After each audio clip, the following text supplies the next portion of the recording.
14 मे 1657 पुरंदरगडावर छत्रपती संभाजी महाराजांचा जन्म झालेला आहे.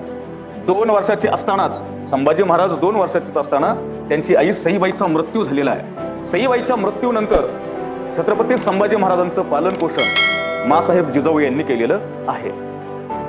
12 मे 1666 रोजी औरंगजेबाच्या वाढदिवसा दिवशी शिवाजी महाराजांसोबत आग्रा येथे छत्रपती संभाजी महाराज हजर होते.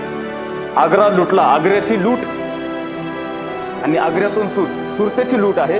आग्र्यातून छत्रपती संभाजी महाराजांची सुटका कशा पद्धतीने झालेली आहे तर पेठाऱ्यामधून बसून आग्र्यावरनं छत्रपती संभाजी महाराज निसटलेले आहेत. औरंगजेबाने त्यांना अटक केली.